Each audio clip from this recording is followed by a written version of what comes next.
Lalu seperti apa pengamanan tamu VVIP saat pelantikan Presiden dan Wakil Presiden terpilih Prabowo Gibran?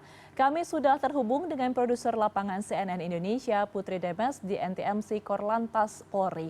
Selamat sore Demes, silahkan dengan laporan Anda. Ya, selamat sore Ayu. Ini benar sekali bahwa besok ini hari yang kita nantikan bersama karena ini menjadi momen bersejarah di mana Prabowo Subianto dan Gibran Rakabuming Raka akan dilantik menjadi presiden dan wakil presiden untuk tahun 2024 sampai 2029. Tentu saja berbagai persiapan sejak tadi pagi sudah ada gladi bersih di gedung MPR DPR, kemudian juga ada berbagai simulasi pengamanan di lalu lintas juga yang dilakukan. Dan untuk mengetahui lebih lanjut kita langsung saja ayo kita berbincang dengan Kombes Pol. Tentu saja besok acara spesial, tentu saja pengamanannya luar biasa, apalagi ada puluhan kepala negara juga yang hadir gitu ya Pak. Nah, ini seperti apa sistem pengamanannya dan juga terutama pengawalan tamu-tamu VIP ini ya Pak? Baik Mbak, di sini lalu lintas khususnya sebagai satuan tugas Pamwal Rakir, yaitu pengamanan, pengawalan rute dan parkir, itu melaksanakan tugas bergabung dengan instansi lain, terutama TNI dan Pas Pampres, itu melaksanakan tugas pengawalan VVIP, di mana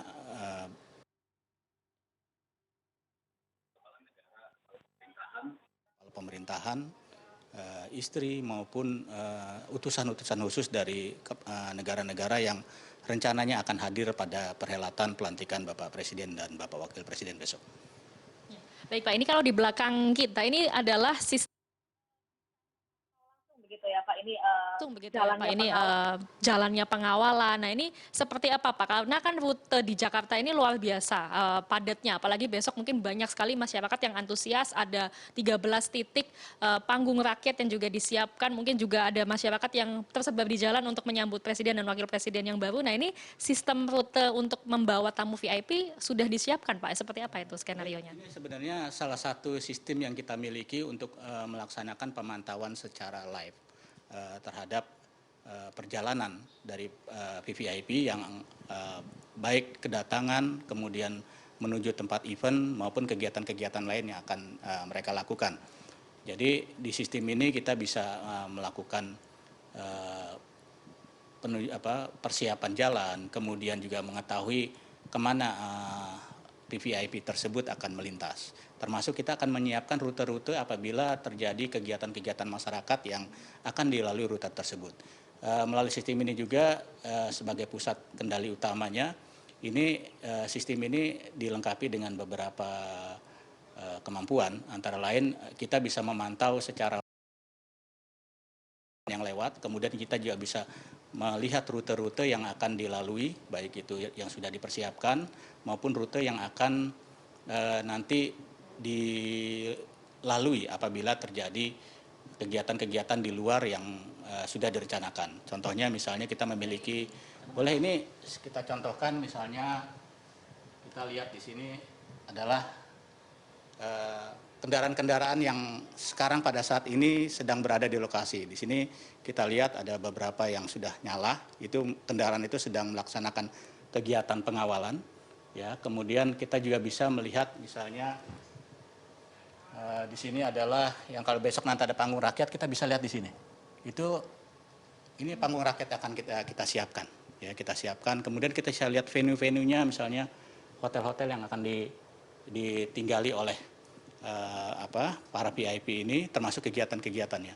Di sini ya kita bisa melihat misalnya rute yang akan ditempuh dari sistem ini. Ya, misalnya kita lihat dari Bandara Suta ke hotel, kita lihat hotel mana yang mau dipakai. Oh, Bandara Suta ke Hotel Ritz-Carlton. Ini nanti akan terlihat di sini. Jadi sistem inilah yang secara otomatis nanti mendetek, kemudian kita bisa melihat rute-rute mana yang akan ditempuh dan akan dilewati. Termasuk kita bisa melaksanakan koordinasi dengan Polda Metro yang akan melaksanakan pengamanan rute-rute yang akan dilalui, baik itu yang sudah terjadwal maupun yang kadang-kadang tidak terjadwal. Ya, ada beberapa misalnya tamu negara yang tiba-tiba malam mau makan malam kemana, itu kita siapkan. Ya, jadi memang yang baik yang sudah terjadwal maupun tidak terjadwal kita kendalikan dari sistem ini. Ini data terakhir ada 23 kepala negara, berikut juga dengan pendampingnya begitu ya Pak, dan ada 9 utusan khusus dari negara. Nah ini berapa personel yang diterjunkan untuk mengawal mereka ini Pak, dan kerjasamanya dengan satuan mana saja ini Pak? Khusus untuk Satgas Pamorlakir yang melaksanakan pengawalan VIP, kita melibatkan 186 personil, kemudian kendaraan yang dilibatkan itu kendaraan pengawalan sejumlah 67, dan roda 2 yang dilibatkan itu sejumlah 67. Nah untuk rangkaian yang digunakan itu nanti memang kita akan menunggu koordinasi dari Pas Pampres, karena yang menentukan adalah Pas Pampres untuk pengamanan VIP, tapi kita yang bertugas untuk menyiapkan rute-rute.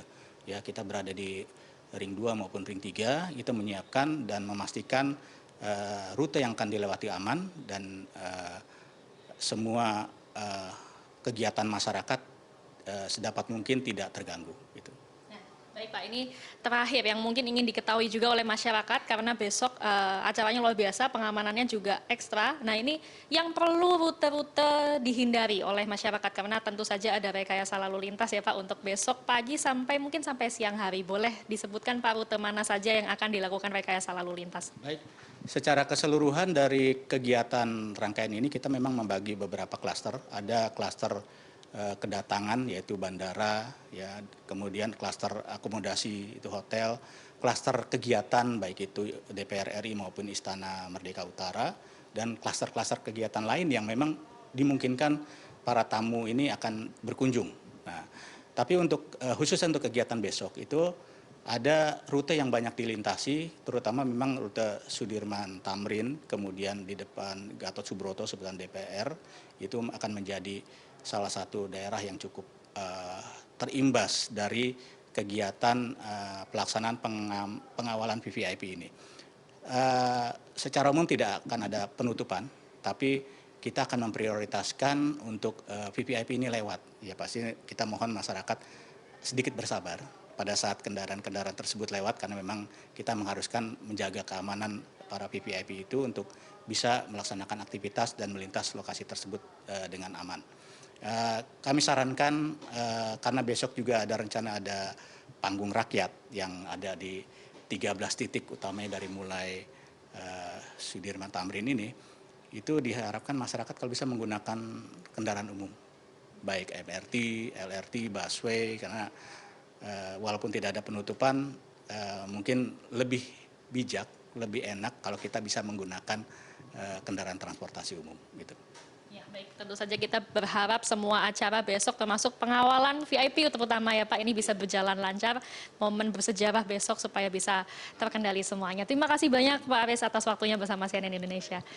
Ya itu tadi Ayu, persoalan mengenai bagaimana pengawalan dan juga rekayasa lalu lintas yang akan dilakukan oleh pihak kepolisian untuk esok hari ini. Acara pelantikan akan dilangsungkan mulai pukul 10 pagi di gedung MPR DPR, dan nantinya akan dilanjutkan setelah pengucapan sumpah, kemudian pidato kenegaraan pertama dari Presiden dan Wakil Presiden yang baru.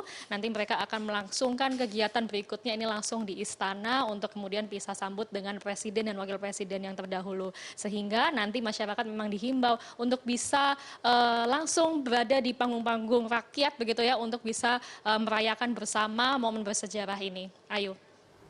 Baik, terima kasih atas laporan Anda. Putri Demes melaporkan langsung dari NTMC Polda Metro Jaya. Selamat sore, selamat bertugas kembali.